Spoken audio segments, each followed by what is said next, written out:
Whoever loves me will keep my word. This last 2 weeks for our daily Mass readings as well as for our weekend Gospels, we've heard a lot about love. It's one of the easiest things for us to preach on, but one of the hardest things for us as members of the faithful to actually practice what it is that we preach. It's hard for us in a world that is torn and a world that is broken to witness to love. Because the way that the world defines love is not the love that Christ defines for us. Loving someone isn't accepting them as sin. It's accepting them as sinners.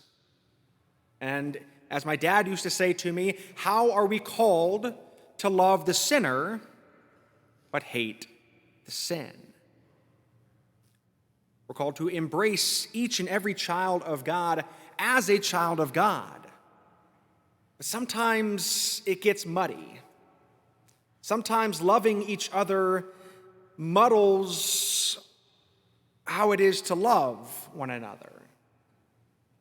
It's hard for us to see sin and at the same time to look past that sin and see the child of God beyond that sin. But that is because for a long time, most of us, myself included, when we looked at ourselves, we saw the sin, not the sinner. We saw not the child of God, but instead our worst actions, our worst deeds, our worst desires, our worst ideas. But when the Lord looks at us, he sees the sinner, but he also sees his child, his beloved. He sees in a way that we struggle to see. He sees through eyes of purity, through a heart of love. It's unconditional. But we struggle in this world because, again, we struggle to understand what it means to truly receive the peace of Christ. We hear every time we come to Mass, "Peace I leave, my peace I give you." Not as the Father's peace do we normally witness to, though. Normally when we say we want peace, we just want people to be chill, to be copacetic, to not rile anybody else up, even if there is injustice happening. We'd rather just turn a blind eye to it because it's easier for us, not right, but easier for us to not say something in the face of injustice than to stand by truth. Because if we stand by truth and there is someone living against that truth, they're not going to like us. So many times in life, we aren't looking to love, we are looking to be liked. I fall prey to this all the time. I'm a people pleaser. Being a pastor and a people pleaser, those are like contradictory terms in the same sentence. Because no matter what I do, someone's gonna be mad. Kind of like being a parent of more than 3 kids, right? No matter what you do, someone's gonna be mad at you. You're too mean. You aren't mean enough. Why are you so strict? Why aren't you strict enough? I'm just doing the best I can with what I've got. Right? And that's what God is calling us to do, is to embrace his love and do the best with what we have, but also to continue to grow deeper in that understanding. I had a conversation with my best friend this morning, who's my pre-support group, who's also my confessor, and I said, I've really struggled these last few years to really understand God's grace and mercy for me. I feel like despite my sins, God can still use me as a vessel. And I struggle with that. Because we think that if we are sinners, God can't use us. And the more we sin, the less likely we should be to really be able to understand and process his love, right? Yes, but. Yesterday's gospel, Christ tells us, love one another as I have loved you. Finally clicked. That the deeper I get in my relationship with God, the more I seek to love unconditionally as the Father, the more I can truly witness to God's love despite my sins. There's one of those aha moments. It finally made sense. That because I am seeking to do things not for my own benefit, sometimes to my own detriment, I'm seeking to do things out of charity, out of love, even if it means people won't like me. And that's hard as a people pleaser. It's hard as a pastor. It's hard as a parent. I can remember thinking growing up that my parents were the meanest parents ever because they didn't give me what I wanted. But they never beat me. They never spanked me. They were just disappointed in me. And for a people pleaser, that's like the worst time out in history. I'm not mad, I'm just disappointed. And many times how we have that relationship with our parents, we model that then on our relationship with God. However we feel treated by our parents, we feel that same relationship with God. So I felt that if I didn't choose the right vocation, if I didn't go down the right path, God wouldn't be mad at me. He'd be disappointed. Until I became to realize that God's path for me isn't specific, except that God's will is that I embrace his love and share it until he calls me to rest in peace. It's interesting that we use that term, but we don't really think about it. What does it mean for us to rest in peace? It means that we don't have to prove anything to anyone. We are who God has created us to be. And we can rest. We don't have to try. We don't have to act. We don't have to hide behind masks anymore. But we can be authentically who God has called us to be, his sons and daughters created in his image and likeness. In just a few moments, Ryan will experience anew what it means to be at peace with the world, to deny sin, and to rise with Christ. But each and every one of us, through our own baptisms, were given that gift. But how often do we truly remember it? How often do we give thanks to God for claiming us? That we too at our own baptisms had that same sign of the cross marked on our foreheads and we were claimed by Christ. Do we thank him for that? Or do we sometimes begrudge him because of that?